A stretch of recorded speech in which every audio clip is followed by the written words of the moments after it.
Welcome to English by Tanya Sharma. I am Tanya Sharma और आज बच्चों हम लोग करने वाले हैं टॉप 5 ग्रामर हैक्स जो हर एक बच्चे को पता चलना चाहिए। सो आई एम सो ग्लैड कि तुम लोगों ने इस वीडियो पे क्लिक करा और तुम लोग फाइनली आ गए हो। तो अभी हम लोग डिस्कस करने वाले ऐसे 5 ग्रामर हैक्स जो अगर आपको आ गए ना अच्छे से तो आप लोग पेपर में इंग्लिश लिखने से घबराओगे नहीं। इवन आपकी स्पोकन इंग्लिश भी बहुत ज्यादा बेटर हो जाएगी। हम लोग क्या करते हैं यार, हम लोग ऑब्वियसली इंडियंस हैं तो हम लोग पूरा ग्रामर कभी भी ग्रास्प नहीं कर पाते, है ना। बट ऐसे में हर बच्चा परेशान हो जाता है कि मैम अगर हमें खुद से भी आंसर बना के लिख कर आने हैं, स्पेशली जो मेरे प्यारे प्यारे हिंदी मीडियम के बच्चे हैं वो बहुत ज्यादा डर जाते हैं कि मैम अगर हमें खुद से आंसर बना के लिख कर आने तो हम कैसे लिखें, हमें तो ग्रामर ही नहीं आती, है ना। हम तो शी के साथ डू लगा देते हैं, डोंट लगा देते हैं, तो मैम फिर अब कैसे चलेगा। तो आज मैं आपको बताने वाली हूँ ऐसे 5 ग्रामर हैक्स जो मेरे हिसाब से हर एक बच्चे को पता होना चाहिए और अगर पता है तो एटलीस्ट वो पेपर में अपना आंसर लिखकर आ सकता है, ठीक है। और एग्जाम से पहले तो डेफिनेटली तुम्हें ये देखना चाहिए। सो नंबर 1 पे चलते हैं बिना टाइम वेस्ट करे। देखो यार, तुम्हें पता होना चाहिए डू, डज और डिड में क्या डिफरेंस है। बहुत सारे बच्चे इसमें बहुत ज्यादा केओस करके आ जाते हैं, पता होने के बावजूद गलत कराते हैं क्योंकि उतनी प्रैक्टिस नहीं होती। तो आपको आज मैं बताऊंगी कि डू, डज और डिड कहाँ लगाना है। वैसे तो टेंसेस में हम सबको पता होता है, बट ये शॉर्ट ट्रिक्स तुम्हारे दिमाग में अगर एक बार बैठ गई ना तो तुम्हें बहुत अच्छे से आ जाएगा। जैसे मैं हर बार एग्जांपल देती हूँ कि वो वाला गाना है ना, शी डोंट नो, राइट। तो वो गलत गाना है, वो अच्छा गाना है, गलत गाना क्यों है, उसमें शी के साथ डोंट लगा है और कभी भी शी के साथ डू या डोंट नहीं लगता, है ना। और बहुत सारे बच्चे ही don't know, she don't know, I don't no तो ठीक है, तो ऐसी चीजें लिख आते हैं जिसकी वजह से उनके नंबर कटते हैं। तो देखो बच्चों, एक चीज याद रखना, डू के साथ, डू आप किसके साथ लगाओगे, आई, यू, दे, वी। ये बेसिकली हम लोग प्रेजेंट टेंस में यूज करते हैं प्लूरल में। अब आप बोलोगे मैम आई यू में भी करेंगे, हाँ जी, आई और यू के साथ भी डू यूज होता है, दे के साथ, वी के साथ और किसी भी प्लूरल बहुवचन चीज के साथ हम लोग डू का इस्तेमाल करते हैं। जैसे कि अगर मैंने अभी अभी बोला था I don't know, you don't know, they don't know, we don't know, ठीक है। डज हो जाता है बच्चों आपका प्रेजेंट में सिंगुलर के साथ, ठीक है, प्रेजेंट में सिंगुलर के साथ याद रखना है, एक वचन के साथ, ही, शी, इट के साथ आप लोग डज लगाओगे। जैसे कि शी डज नॉट नो, जिसको हम लोग कंप्रेस करके डजंट भी बोल देते हैं, she doesn't know, he doesn't know, ठीक है। या फिर अगर किसी का भी नाम है सिंगुलर, तान्या हो गया, रोहित हो गया, राहुल हो गया, ना, तो इन सब के साथ हम डज लगाएंगे। तो याद रखना, डू लगाएंगे प्रेजेंट प्लूरल में, डज लगाएंगे प्रेजेंट सिंगुलर में और डिड है बच्चों पास्ट टेंस, ठीक है। इसके साथ हमेशा वर्ब की फर्स्ट फॉर्म यूज होगी। बहुत सारे बच्चों को लगता है कि भाई डिड के साथ वर्ब की सेकंड फॉर्म यूज होती है, पर ये गलत है। वर्ब की सेकंड फॉर्म केवल पास्ट टेंस के एफर्मेटिव वाक्यों में यूज होती है। आपको इतना ध्यान रखना है भाई, डिड हम पास्ट टेंस में लगाते हैं बट हमेशा वर्ब की फर्स्ट फॉर्म यूज होगी। फॉर एग्जाम्पल, अब आए हो गया, ही, शी, दे, कुछ भी लगाओ, अगर उसके साथ डिड है तो वर्ब की फर्स्ट फॉर्म आएगी, ठीक है। दे didn't know या did not know, उसके बाद आप बोल सकते हो he did not like the pizza, she did not like the pizza, I did not like the pizza, they did not like the pizza। तो जब भी आप did लगाओगे वर्ब की फर्स्ट फॉर्म ही लगाओगे और did हमेशा पास्ट टेंस में यूज होगा।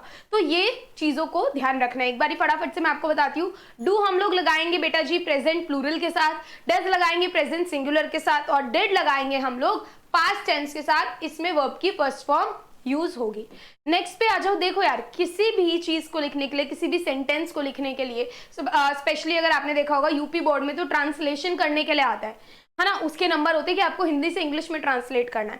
तो ऑर्डर ऑफ वर्ड्स बहुत ज्यादा जरूरी होता है कि आप किन ऑर्डर्स में, है ना, अपने वर्ड्स को लिख रहे हो ताकि आप एक मीनिंगफुल सेंटेंस क्रिएट कर पाओ।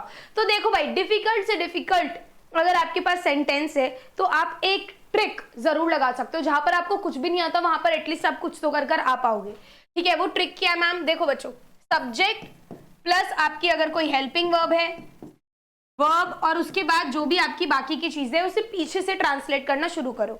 मैम कैसे, समझ नहीं आया। देखो ये पढ़ो, राधा रोज सुबह सुबह स्कूल जाती है। ये एक हिंदी का सेंटेंस है हमारे पास। हमारे दिमाग में हिंदी ज्यादा जल्दी बैठती है क्योंकि भाई हम लोग बोलते हैं, है ना, राधा रोज सुबह सुबह स्कूल जाती है। वैसे इंग्लिश में कैसे करें, सब्जेक्ट क्या है, राधा, है ना, वर्ब क्या है, वर्ब देखो आपको हमेशा मोस्टली केसेस में लास्ट में मिलेगी। देखो जाती है ना, जाना, तो गो अब राधा सिंगुलर है तो येस तो लगाएंगे, है ना, तो राधा गोज हो गया। अब मैम आगे का ट्रांसलेट कैसे करें? पीछे से ही अपने सेंटेंस को देखना शुरू करो। यहाँ पे क्या लिखा है? स्कूल, टू स्कूल, रोज सुबह सुबह, एवरी मॉर्निंग। ठीक है, पीछे से हमें करना है। जैसे ये देखो, मैं मेरे पिता के साथ दोस्त के घर जा रहा हूं। अब यहाँ पे सब्जेक्ट क्या है? मैं, तो हमने क्या लगाया? आई। अब यहाँ पे वर्ब क्या है? जा रहा हूं, है ना। तो मैंने आपको सिखा रखा है, मैं डिस्क्रिप्शन में भी लिंक डाल दूंगी टेंसेस का, कि जा रहा हूं, जा रही हूं क्या है? प्रेजेंट कॉन्टिन्यूअस, तो आ जाएगा आई एम गोइंग। अब मैम आगे क्या करें? अब पीछे से सेंटेंस को देखना शुरू करो। यहाँ पे क्या लिखा है? दोस्त के घर, टू माई फ्रेंड्स हाउस, पिता के साथ, विद माई फादर। ठीक है, तो आपको क्या करना है? सब्जेक्ट लगाना है, वर्ब लगाना है, उसके बाद सेंटेंस को पीछे से ट्रांसलेट करना शुरू कर देना, और ऐसे कर कर आप लोग उससे हिंदी से इंग्लिश डेफिनेटली बना पाओगे। तीसरी चीज जिसका आपको ध्यान रखना है, लास्ट ईयर बहुत सारे बच्चों ने जल्दबाजी में ये छोटी सी गलती कर दी थी, जो आपको डेफिनेटली पता होगा कि भाई दे आर, देर और देर में डिफरेंस। हम लोग लिखते समय बहुत बार देर को देर और देर को देर लिख देते हैं और हमें पता नहीं होता। तो आप लोगों को ये डिफरेंस समझने की जरूरत है कि जब भी दे आर होता है अपोस्ट्रोफी के साथ, तो ये कॉन्ट्रडिक्शन फॉर्म होता है किसका? दे आर का, है ना, कि वो लोग कहाँ जा रहे हैं? पार्क जा रहे हैं।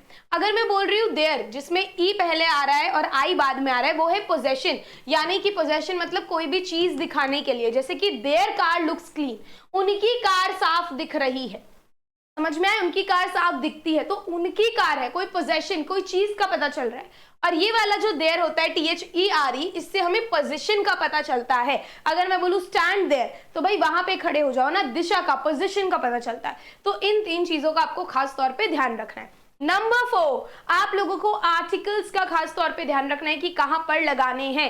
ए एंड द मैंने आपको डिटेल में पढ़ा रखा है, डिस्क्रिप्शन में मैं लिंक भी डाल दूंगी।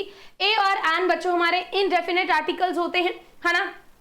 एन हम लोग वोवल के साथ लगाते हैं और बाकी सब कंसोनेंट के साथ हम लोग ए का इस्तेमाल करते हैं। वोवल साउंड्स के साथ लगाते हैं। बहुत सारे बच्चे देखते हैं कि भाई अगर यू से कोई चीज शुरू हो रही है, जैसे कि यूनिवर्सिटी, तो हमने लगा दिया एन, बट नहीं, हमें इसके साउंड पे जाना है, आ ई उ। तो ये सब मैंने आपको डिटेल में एक्सप्लेन कर रखा है एक वीडियो में, मैं उसका लिंक डिस्क्रिप्शन में डाल दूंगी।